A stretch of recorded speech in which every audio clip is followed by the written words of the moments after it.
Ang Ginoo manaa kaninyo. Pagbasa gikan sa Santos nga Ebanghelyo sumala ni Marcos. Ibayan ikaw, O Ginoo. Human mabanhaw si Jesus sayo sa unang adlaw sa simana, mipakita siya pag-una kang Maria Magdalena, ang babae nga gihinluan niya og 7 kayawa. Og milakaw si Maria og gipahibalo niya ang iyang mga kauban nga nagsubo og naghilak.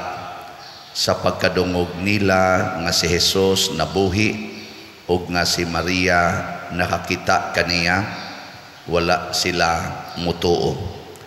Human niini mipakita si Jesus sa laing paagi ngadto sa duha kanila samtang naglakaw sila padulong sa gawas sa syudad. Namalik sila og nanugilon sa uban apan wala sila tuohi. Sa katapusan mipakita si Jesus sa napulog usa ka tinun-an samtang nangaon sila. Gisaway niya sila tungod sa ilang pagkakulang sa pagtuo o tungod sa pagkagahi sa ilang ulo, kay wala man sila mutuo ni adtong nakakita kaniya nga nabanhaw.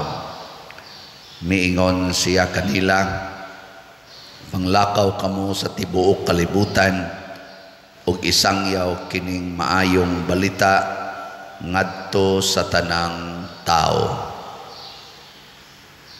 Ang Ebanghelyo sa Ginoo. Dayon ikaw, O Kristo.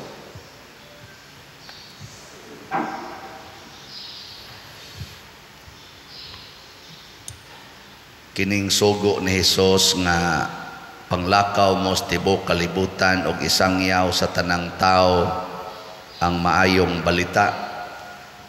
Sa inyong paminaw, natuman ni o wa?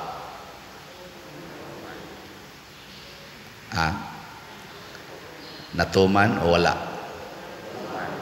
Natuman. Yang anong naggubat na maron ng mga nasod. Mauday na yung maing balita. Nganong kusog maging abortion karon. Maing balita din na ilang nadawat ana. Nagipamatay naman na nilang bata. Suod silang tiyan.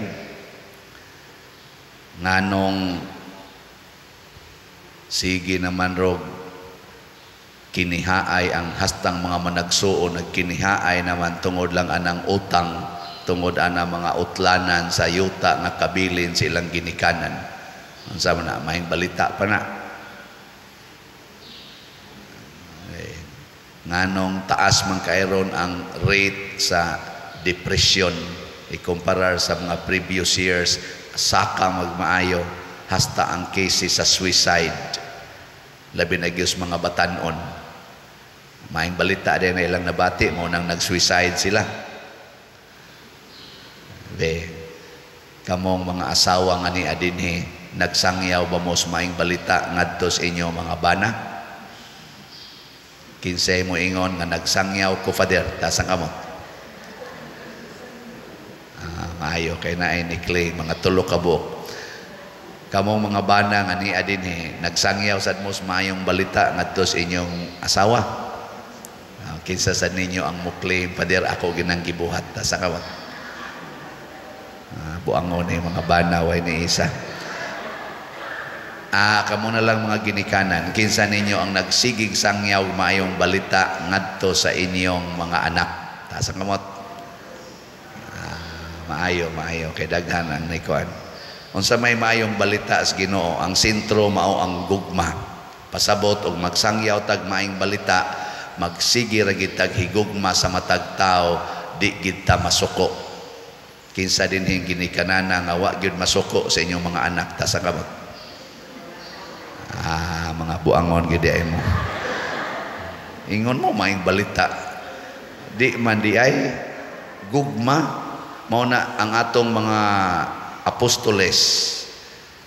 Mga apostoles ba sa dihang gi-reprimand sila ni Kristo sa atong ebanghelyo, nabag-o sila og nagsangyaw na nga maisugon. Unsa may ilang kaisog, Di gyud sila masuko, bisag ipapriso sila nga way basihan, bisag ipanglatos sila nga way basihan, bisag ipamatay sila nga wa gyoy kamatuoran ang mga accusation, wa sila masuko.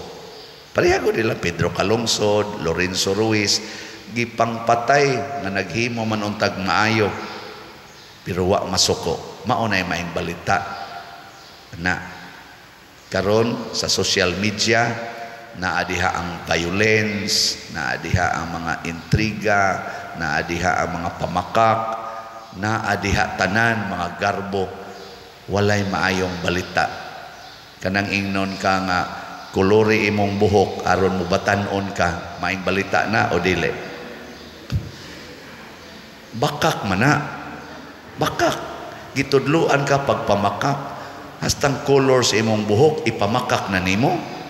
Ang uban gay diha wa na magay nay buhok, ikaw mo ka magpasalamat ka naa kay buhok. Ano bang ingon ana na ang kalibutan ka manipulative bitaw? Ang kamatuoran ba ilang usbon nya maing balita kuno.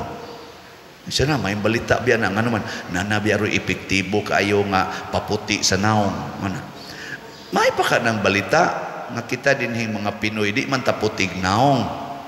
Kuan man ta kayo manggi, no? Or brown. Nganong imo mang papution? Nya ang tuwa sa gawas katong mga naturally mga white complexion, hala buwad gid anang init, buwad gid anang init kay magpatahan sa kuno sila. Ngano man na? Mugasto pag yun. Ang kalibutan karon na makak.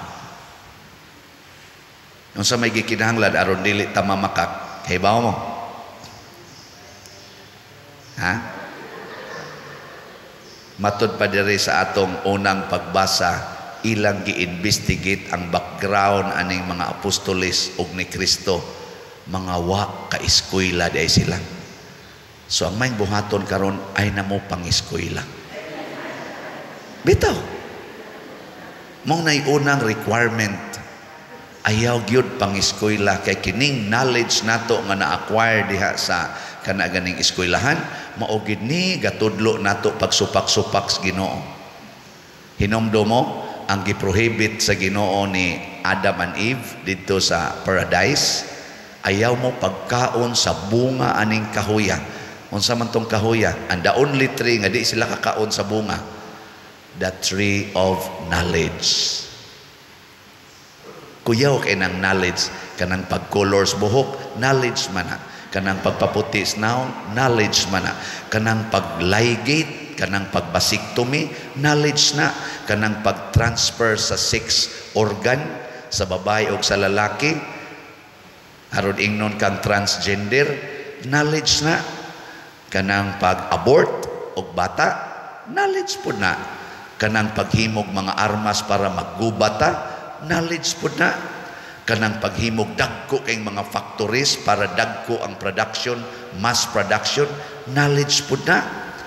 Nga sa sige na tong sugnod anang mga dagko kayong mga makina aron mo aso og maayo, knowledge po na.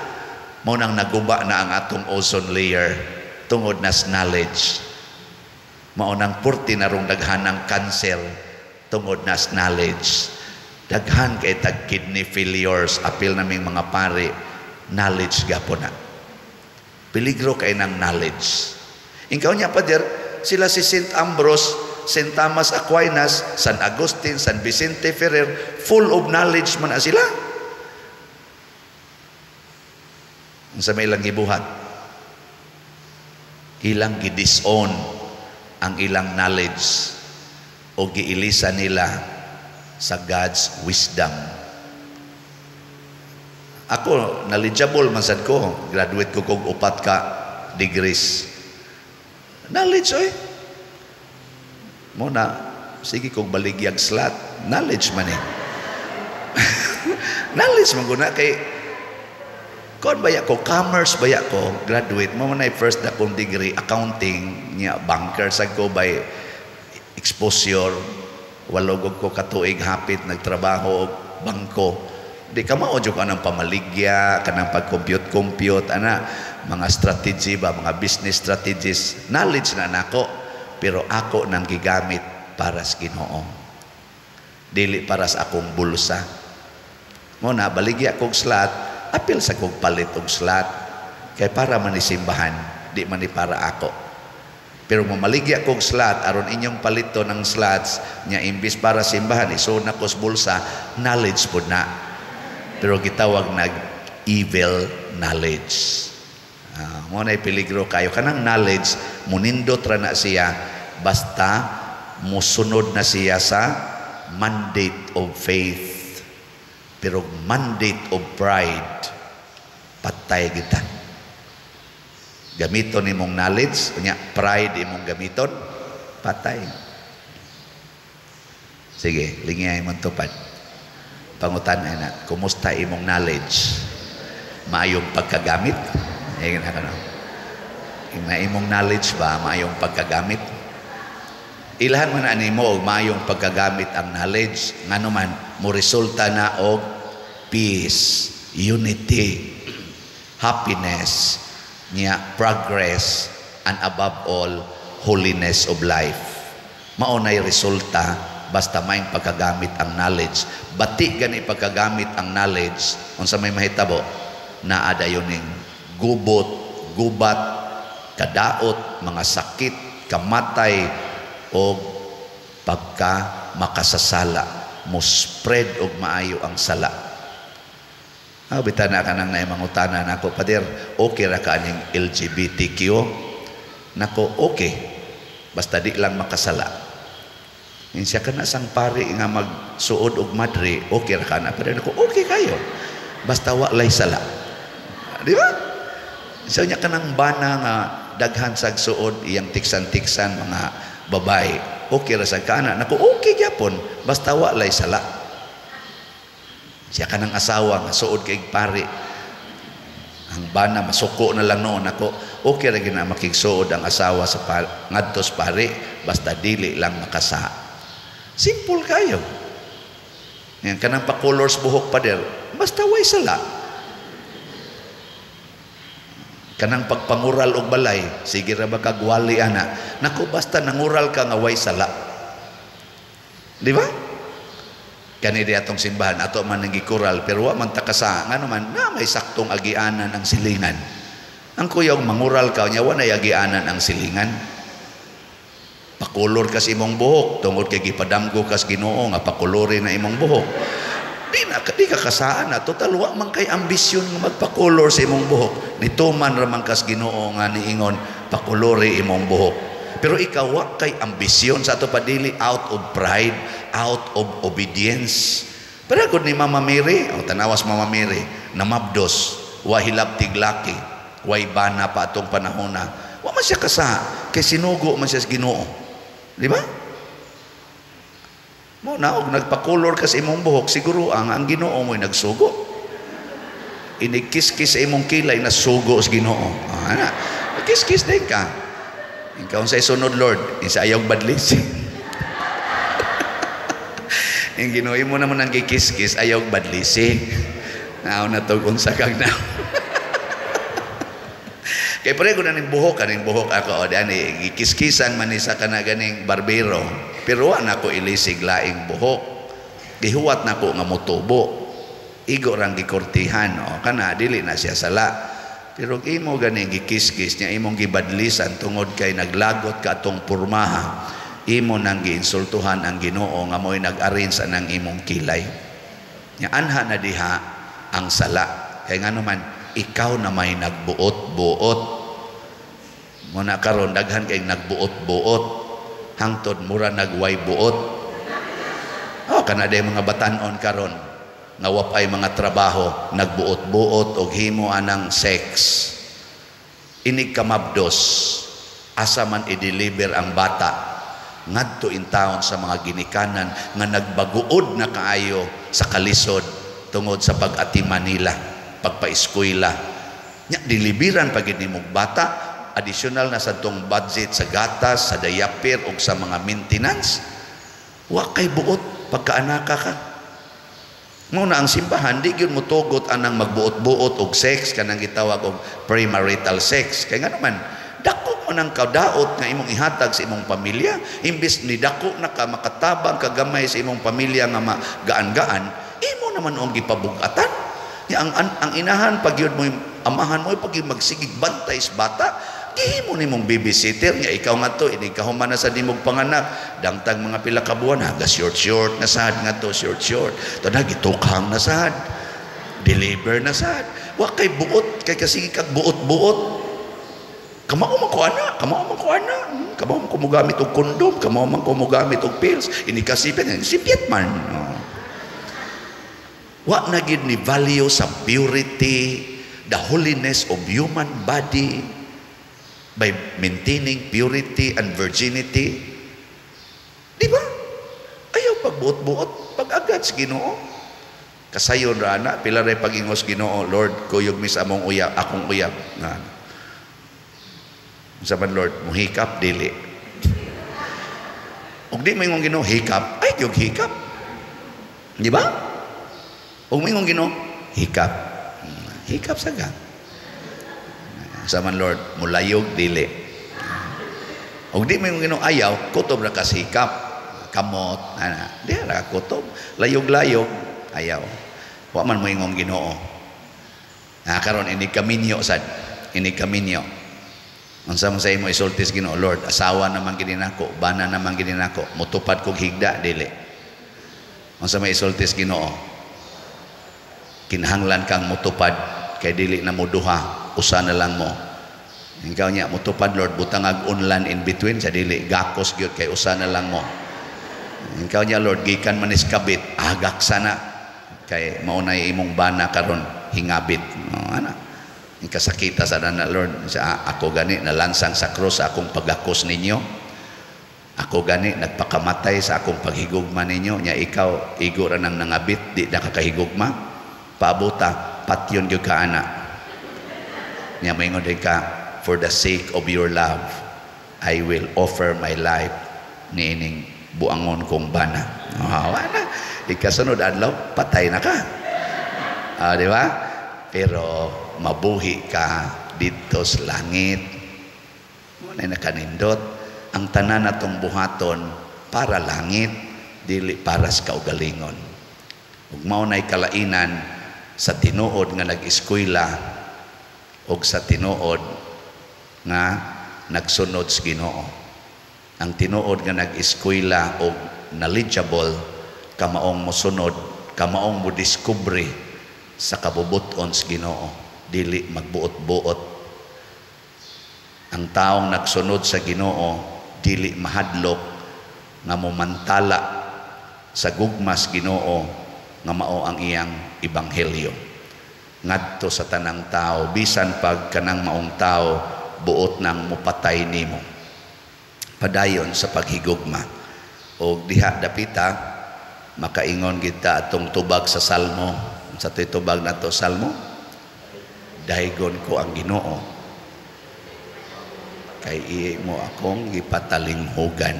Kanus amo patalinghog ang Ginoo? Kudang atong gibuhat sumala sa iyang kabubuton. Ingna ang Ginoo, Lord, kining akong asawa nga nakabit og pare, higugmaon dili. Sa higugmaa niya pangumpisal sa pare. Ato dekas pare dai. Padre, nasuko kay ko kapatyonon kog tao, insa kinsa man, insa ang kabit sa akong asawa. Pero ako na lang silang gipasaylo, Pader, pero ako lang ni kumpisal kay ni agi gyud kog panganti nga ako gyung patyon. Labi na gyud inigmisa niya ako gyud tang pusilon. Nga mingon ding pare, salamat ha nga di nimo dayonon. Malipayon kay pare nga mumisa kay ngano man wa na may buot mo patay niya. Pero padong siya sa impyerno. Padong siya sa impyerno. Pero ikaw, nga bana, asam ka padong? Padong ka sa langit. Niya, kaya nakonsensya mang pare, iya sangging na nimong asawa nga, ayaw na lang dinanin nato padayonon. Kaya ang imong bana, mas buutan pas pare. May pagsiya na lay magpare, diri ako na lay mo bana nimo. Pero kaya di man na mahimo, ako ato ning hunongon. Usa ni kadako kayo na kong failures kinabuhi. Hilak dayon ang iyang asawa, I cannot live without you. Mana Mga buangon sa kay mustanan. Nya moingon sa dayon ang pari sagdilang og mamatay ka tungod sa imong kasakit, ako ra mangyapoy mo misa. Oh, di ba? Okay kayo.